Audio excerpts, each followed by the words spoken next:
Hello and welcome to another edition of WTF Just Happened Today, your essential guide to making the news make sense. It's Thursday, February 19th, 2026, and I'm Matt Kieser. Today's edition was written and edited by me, and this audio version was narrated using text-to-speech and a clone of my voice. Same stories, just rewritten for audio.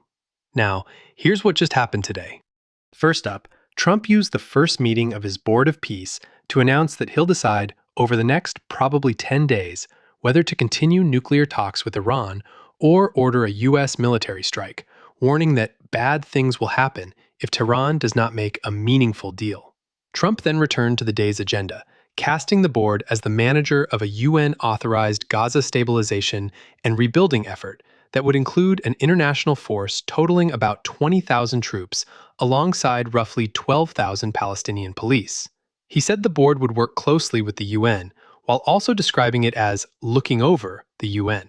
Trump also promised a $10 billion U.S. contribution and said member countries pledged roughly $6.5 billion to $7 billion more, without identifying a funding source, timeline, or any congressional approval. He capped the event by saying he would name his son-in-law, Jared Kushner, as a special peace envoy alongside Steve Witkoff. "We cannot change the past, but I think that what you're seeing today is that we can potentially change the future if we focus and do this in the right way," Kushner said, suggesting that the board's approach would be modeled on the private sector.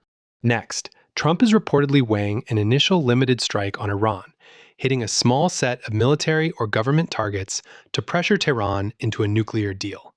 The option would be designed to start narrow, but officials said it could escalate into a broader, sustained air campaign if Iran refused to end nuclear enrichment. "We're going to make a deal or get a deal, one way or the other," Trump said. The U.S. military buildup in the Middle East now includes 2 aircraft carrier strike groups, additional F-35 and F-22 fighters, refueling and command and control aircraft, and expanded air defenses. Iran's Supreme Leader Ali Khamenei, meanwhile, warned that he'll hit the U.S. military so hard that it cannot get up again. In other news, the Trump administration ordered ICE to arrest refugees who have been in the U.S. for a year but haven't obtained permanent resident status yet. The administration argued the 1-year mark requires refugees to return to government custody for a new inspection and examination process. The memo, signed by Acting ICE Director Todd Lyons and USCIS Director Joseph Edlow, reversed prior guidance that treated a missed 1-year green card milestone as insufficient grounds for detention and required release within 48 hours absent removal charges. The new directive didn't set a firm limit on how long people could be held, saying custody may last for the duration of the examination, and that refugees flagged for fraud or security concerns could lose status and be deported. Meanwhile, FCC opened an investigation into ABC's The View over potential violations of the equal time rule after the show booked Texas Democratic Senate candidate James Talarico.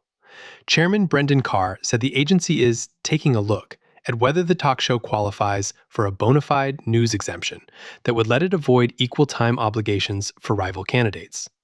The move follows CBS blocking Stephen Colbert from airing an interview with Talarico because of Carr's statements about late-night shows and the equal time rule. Colbert's interview was instead posted to YouTube, which is outside of the FCC oversight. And finally, Trump signed an executive order invoking the Defense Production Act to increase domestic production of glyphosate and elemental phosphorus, calling both critical to the national defense, and that shortages of the weed killer would add pressure to the domestic food system.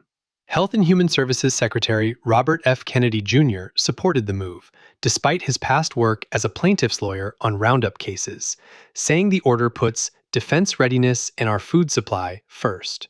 MAHA activists and environmental groups, however, said it contradicts Kennedy's anti-pesticide rhetoric and looks designed to expand liability protections for manufacturers. The Supreme Court is also preparing to hear a case on whether federal law shields pesticide makers from such lawsuits.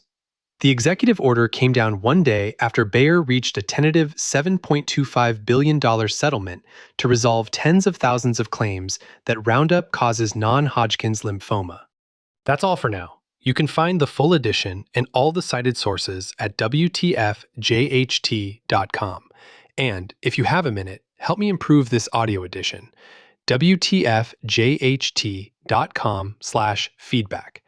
Thanks for listening. I'm Matt Kieser, and I'm glad you're here.